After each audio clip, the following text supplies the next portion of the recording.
What is a one-way ANOVA test? When do we perform this test? And how to perform this test? In this video, we will try to understand that. In our previous video, we discussed t-tests. If we want to compare the mean of two independent groups, we perform a t-test. But if we have three or more independent groups and we want to determine whether the difference between the means of these three or more independent groups are statistically significant, we can perform a one-way ANOVA test or one-way analysis of variance test.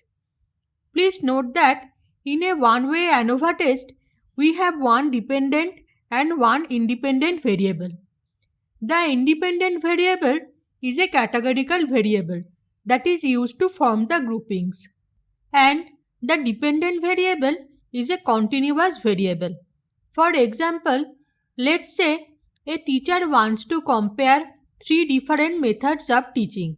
So, she took three distinct groups of students and each group is subjected to one method of teaching.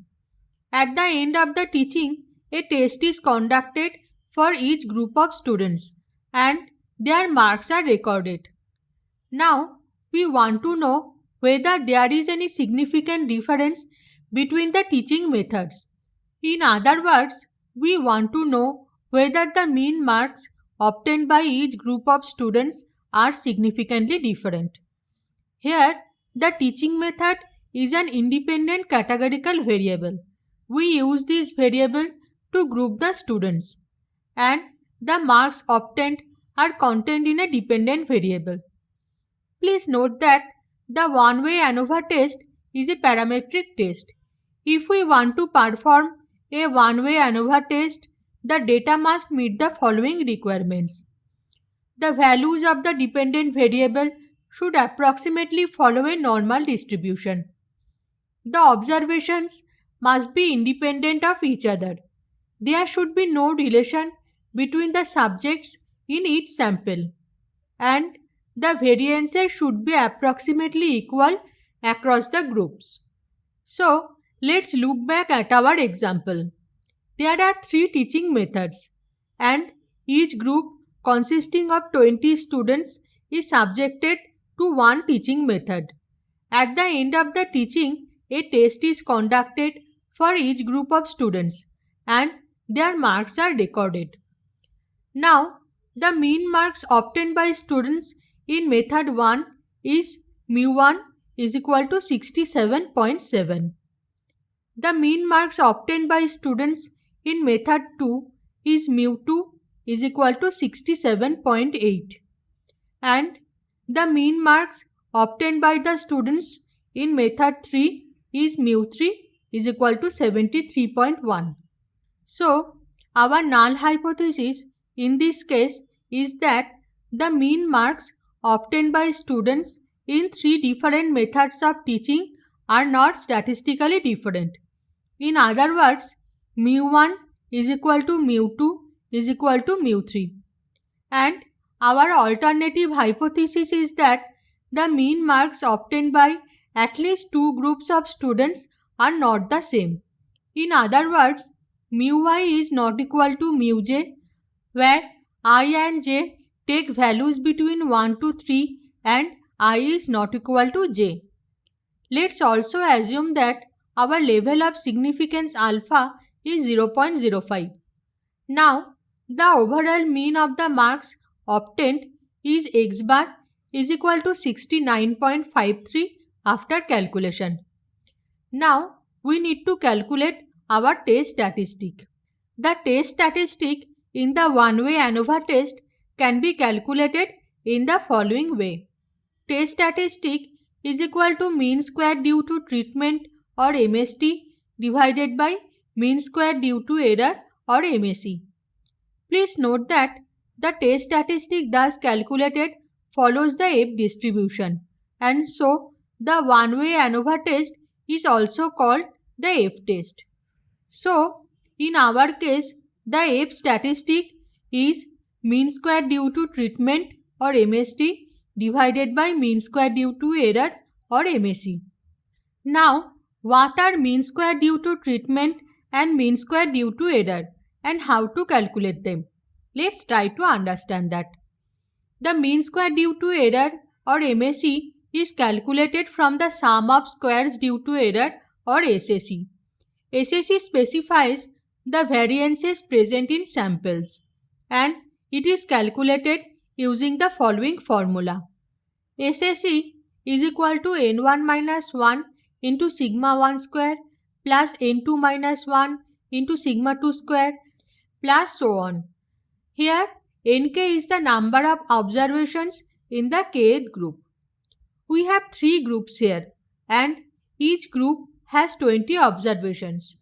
So, in our case, n1 is equal to n2 is equal to n3 is equal to 20 and sigma k square is the sample variance present in the kth group.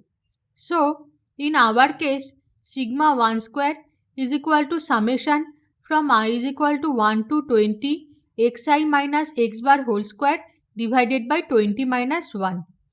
Here x bar is the mean marks obtained by the first group, that is 67.7. So, if we do the calculation, then sigma 1 square is equal to 107.06.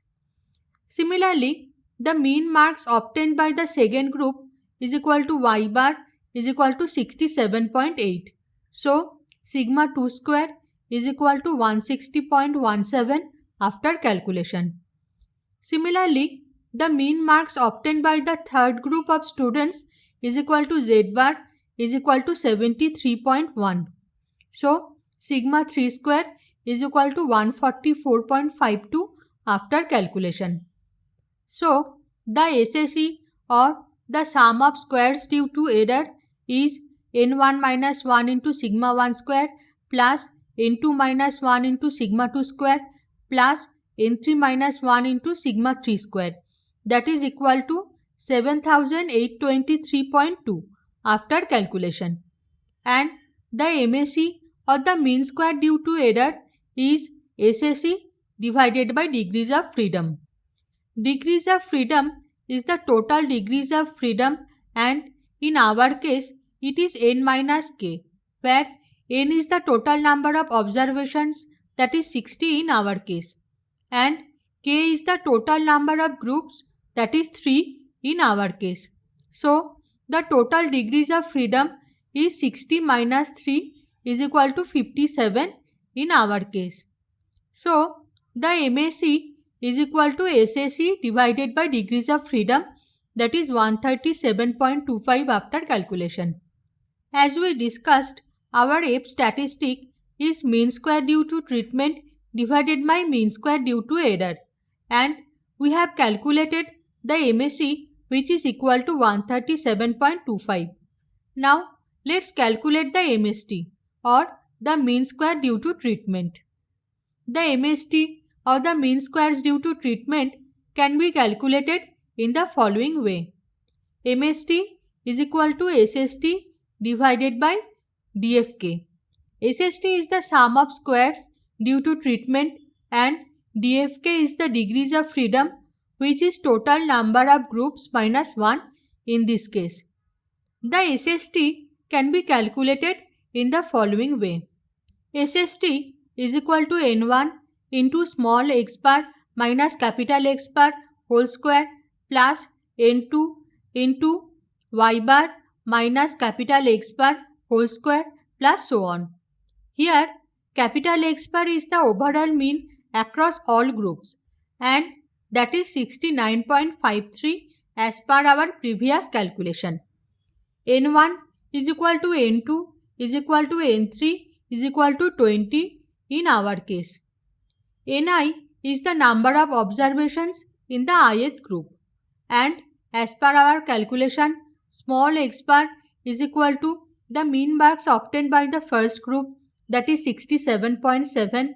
Small y bar is the mean marks obtained by the second group, is equal to 67.8, and small z bar is the mean marks obtained by the third group, is equal to 73.1.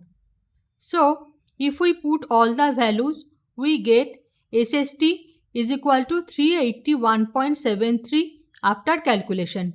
So, the MST is equal to SST by DFK, that is 381.73 divided by 2, that is 190.87.